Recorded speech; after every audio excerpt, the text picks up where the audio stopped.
మీకు ఈ కథ చెప్పంగానే బాగా నచ్చిందేంటి? అపార్ట్ ఫ్రమ్ ఫైట్ సీక్వెన్స్ కాకుండా ఏది బాగా నచ్చి యాక్సెప్ట్ చేశారంటే ఏం చెప్తారు? ఇది నేను మలయాళం మూవీ చూసినప్పుడు ఈ స్టోరీ రైట్స్ తీసుకోవాలని చెప్పి ఒక 6 మంత్స్ నేను వెయిట్ చేశా. తర్వాత తెలిసింది సృజన్ దగ్గర ఉంది అని చెప్పి. సో, అప్పుడు నాకు తెలిసిందేంటంటే తరుణ్ భాస్కర్ గారితో చేస్తున్నారని చెప్పి. సో, అప్పుడు తరుణ్ భాస్కర్ గారు నా పేరు రిఫర్ చేశారు. Actually I got this film because of Tarun.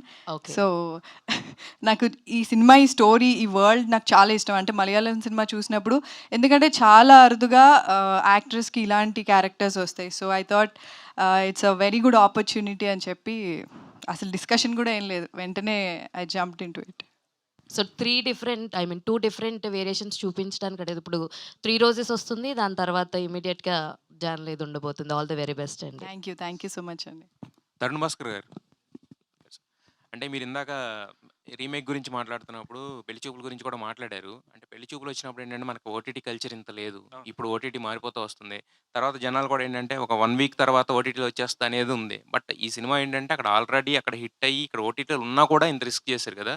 So మరి ఆ సినారియోని ఏమి దృష్టిలో పెట్టుకోలేదా చేసారు? అదే ఇంకా మేము కూడా ఇంటర్నల్గా డిస్కస్ చేసినప్పుడు ఇదే టాపిక్ వచ్చిందనమాట. కానీ ఆ సినిమా 2019లో రిలీజ్ అయింది. అంటే ఆ టైంలో కూడా ఓటీటీ ప్రెవలెంటే ఉంది యాక్చువల్లీ. ఇంకోటి ఏంది, we had Covid on coming at that point of time. So ఒకటి ఏంది అంటే good story telling people will want to come to the theatre. ఎందుకంటే సినిమా అనేది ఒక సోషల్ ఎక్స్పీరియన్స్. మనం ఏదో ఇంట్లో కూర్చొని చూద్దామంటే ఇష్టపడము యాక్చువల్లీ. అండ్ ఇంకోటి ఏంది, the date is January 23rd కదా. హోప్ఫుల్లీ అంటే మా బెట్ ఏంది అంటే తప్పకుండా ఒక పండుగ వాతావరణం ఉంటుంది. And we want to watch some content with families కదా.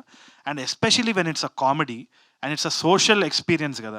ఏదో ఇంట్లో కూర్చొని చూస్తే అదంత మజా రాదు.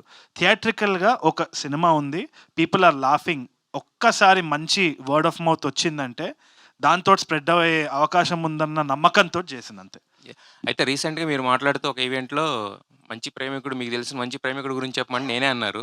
మరి ఇప్పుడు ఈ సినిమా చేశారు. సినిమా చేసిన తర్వాత మ్యారేజ్ మీద మీ ఒపీనియన్ మారిపోయిందా లేదా అలాగే ఉందా? మ్యారేజ్ మీద నా ఒపీనియన్ ఏజ్ ఓల్డే అండి. అంటే ఇంకా చెప్పలేను, చెప్తే నాకు ఏమైనా కేసేస్తారు. బట్ ఐ ఫీల్ దట్ ఒకటి టామ్ అండ్ జెర్రీ లాంటి వినూత్నమైన ఒక రిలేషన్షిప్ అన్నదే marriage. And it's been portrayed really well in this film. Ending అనేది ఇట్స్ డిబేటబుల్. ఇప్పుడు మలయాళం వర్జన్లో వీ హ్యావ్ అ డిబేట్ కదా, దీంట్లో కూడా ఒక వెరీ యునీక్ డిబేట్ ఉంది.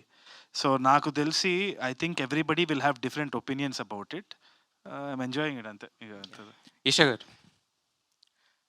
తరుణ్ భాస్కర్ గారిని కొట్టే సీన్స్ బాగా ఎంజాయ్ చేశారని బ్రహ్మాజీ గారు చెప్పారు ఇందాక.